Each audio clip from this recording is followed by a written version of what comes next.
Perkenalkan, nama saya Simon Ivander. Saya mahasiswa Binisian Malang tahun 2023 dengan jurusan Business Creation. Nomor NIM saya 2301 2933 603. Saya akan menjelaskan tugas bahasa Indonesia dengan judul Perkembangan Bisnis Digital di Indonesia. Pada era 4.0 ini, tentu semua orang memakai teknologi digital untuk mempermudah kehidupannya. Era digital ini bermulai pada tahun 2000 yang kemudian viral dan menyebar ke seluruh dunia dengan cepat. Karena teknologi ini dapat menunjang dan mempermudah kehidupan tidak sedikit masyarakat Indonesia yang menggunakannya.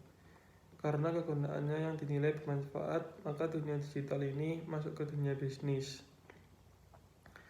Menurut data pertumbuhan digital di Indonesia, perkembangan dunia digital ini cukup pesat jika dibanding dengan pertumbuhan offline-nya. Pertumbuhan sangat pesat karena dinilai membantu dalam bidang bisnis. Oleh karena itu, saat ini banyak sekali bisnis yang menggunakan media online untuk pemasarannya. Bahkan banyak UMKM baru yang bisnisnya dimulai dari internet. Bahkan pada saat ini hampir semua bisnis ada di media online atau digital. Banyaknya bisnis yang masuk dunia digital karena dapat membantu menaikkan hasil penjualan mereka. Sehingga pada saat ini bisa dikatakan jika bisnis tersebut tidak ada di dunia digital, bisnis tersebut bisa mati. Karena manfaatnya membantu bisnis di dunia digital, ini menimbulkan ketergantungan. Jadi, saat ini banyak bisnis-bisnis baru yang dimulai dari dunia digital.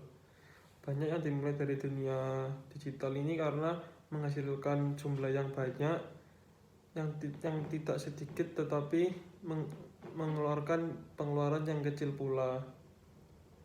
Bahkan penduduk Indonesia ini sudah terbiasa memakai barang yang berhubungan dengan dunia digital. Bahkan bisa dikatakan sudah menjadi kebiasaan. Menurut penelitian penduduk di Indonesia, lebih dari 132 juta orang yang memakai dunia digital. Angka tersebut sekitar 50% dari penduduk Indonesia ini sudah menggunakan internet. Dan juga menurut data yang ada, penduduk Indonesia ini sudah 60% lebih sudah memakai ponsel pintar.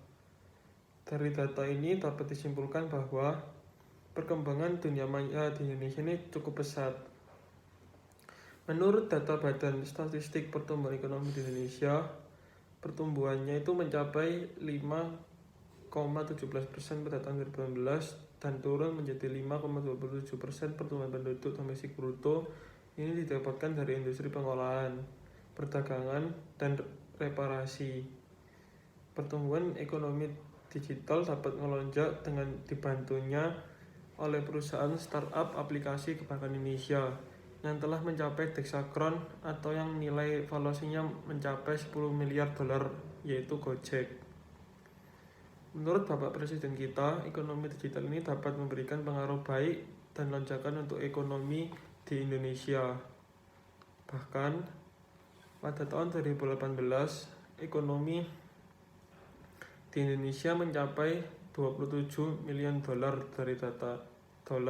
Dari data ini membuktikan bahwa pertumbuhan ekonomi pada era digital ini dapat membuka lapangan kerja baru dan menciptakan pergerakan ekonomi di Indonesia.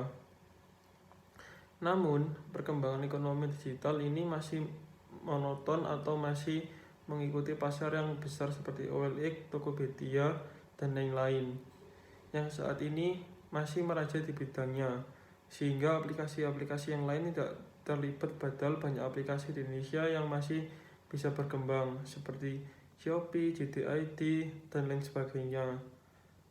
Dalam hal ini seharusnya pemerintahan memberikan fasilitas dan sosialisasi agar masyarakat tidak terpaku pada satu bidang saja, sehingga dapat memecahkan permasalahan yang ada di masyarakat. Sekian penjelasan tugas bahasa Indonesia dari saya. Terima kasih.